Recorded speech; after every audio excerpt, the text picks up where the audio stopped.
ખબરોમાં બન્યા રહેવા માટે બેલ આઇકોન દબાવો અને એબીપી અસ્મિતાને સબસ્ક્રાઇબ કરો. સીએમ અને પ્રદેશ અધ્યક્ષ ગાંધીનગર પહોંચ્યા અને સીધા જ કેશુબાપાના નિવાસ સ્થાને પહોંચ્યા છે. ઉલ્લેખનીય છે કે આ તમામ નેતાઓએ જ્યારે પણ રાજકીય સફરની શરૂઆત કરી, કેશુબાપાનો તેમને ખૂબ મોટો સહયોગ મળ્યો. અવારનવાર કેશુબાપાનું માર્ગદર્શન પણ લીધું અને આજે એટલે જ ગુજરાતના રાજકારણના બાપા આપણી વચ્ચે નથી રહ્યા અને શોક વ્યક્ત કરવા માટે આ તમામ નેતાઓ ગાંધીનગર સ્થિત કેશુબાપાના નિવાસ સ્થાને ઉપસ્થિત છે. અહીં તેમના પાર્થિવ દેહને દર્શનાર્થે રાખવામાં આવ્યો છે. પરિજનોને પણ મુખ્યમંત્રી સાંત્વના પાઠવી રહ્યા છે અને સૌ કોઈ પ્રાર્થના કરી રહ્યા છે કે કેશુબાપાના આત્માને શાંતિ મળે. તેમના પરિજનોને પણ આ દુઃખની ઘડીમાં સહભાગી થઈ અને સાથે સાંત્વના પાઠવી રહ્યા છે.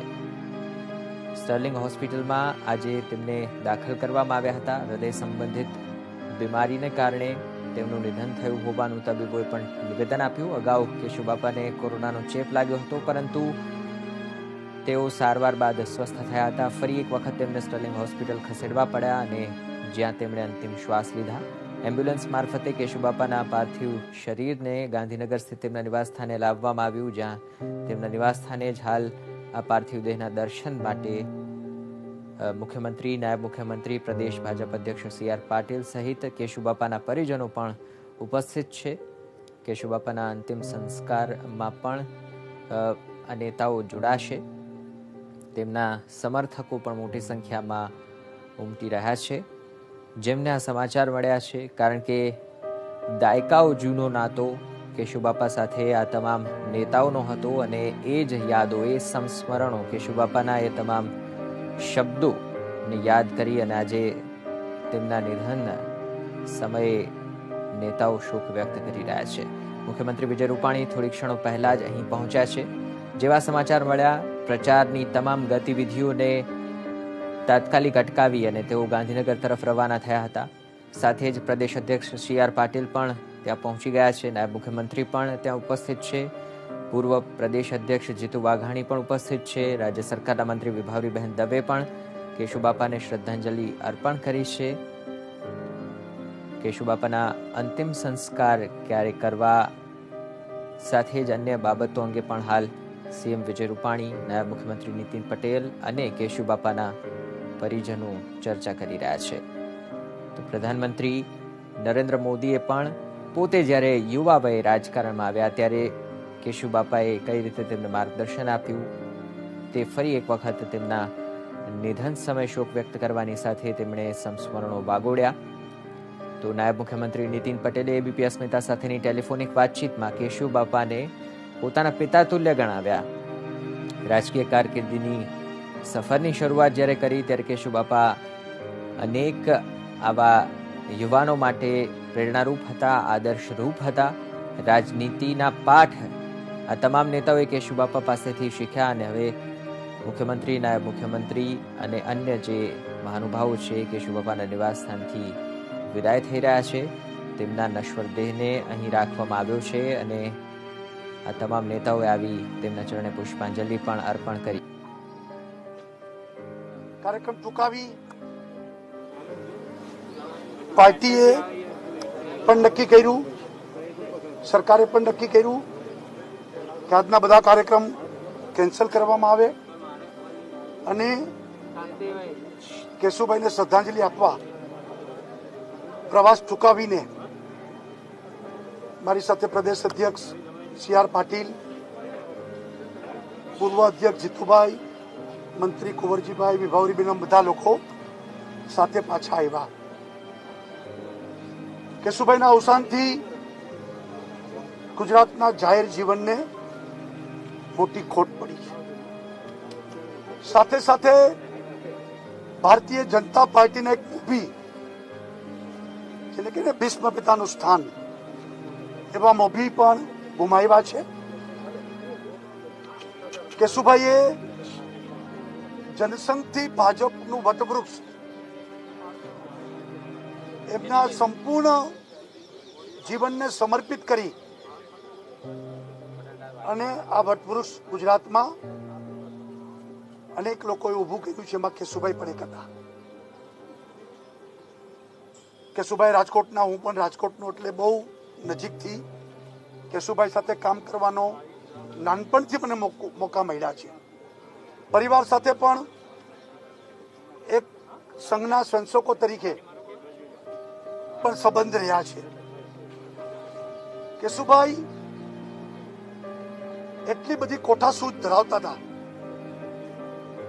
કે સામાન્ય માણસ, ખેડૂત, ગરીબ, રાજકીય પણ કોઠાસૂઝ કેશુભાઈની જબરજસ્ત હતી. કિસાનોના સમસ્યામાં પણ એમનો ઊંડો અભ્યાસ હતો. પોતે ખેતી કરતા હતા અને એક જેને કહીએ કે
સરકારે જાહેર કર્યો છે 3 વાગે કેબિનેટ છે, એમાં પ્રસ્તાવ પણ પારિત થશે.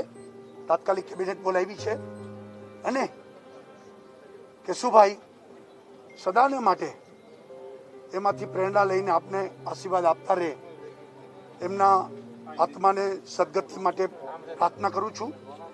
કુટુંબીજનોને પણ હિંમત રાખે એવો દિલસોજો પણ પાઠવો છે.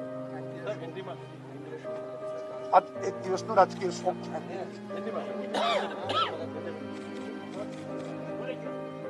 गुजरात के भूतपूर्व चीफ मिनिस्टर और हमारे भारतीय जनता पार्टी के मोभी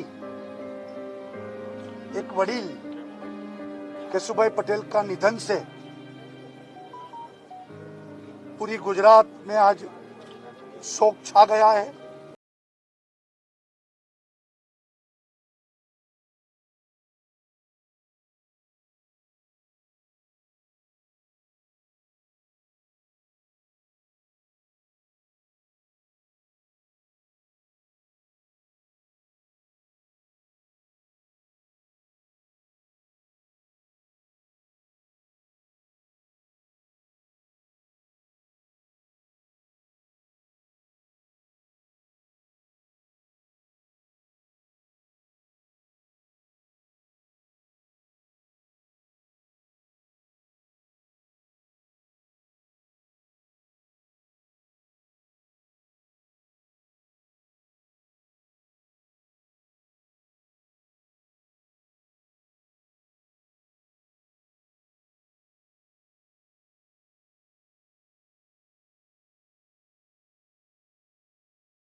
नुकसान हुआ है.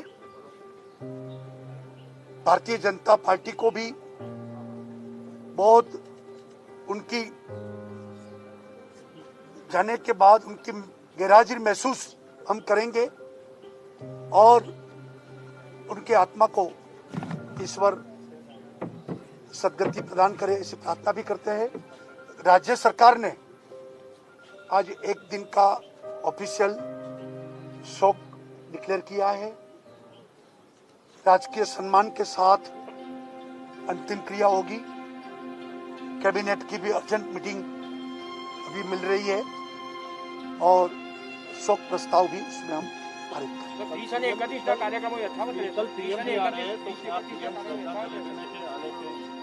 अभी कार्यक्रम बनेगा, बताएंगे।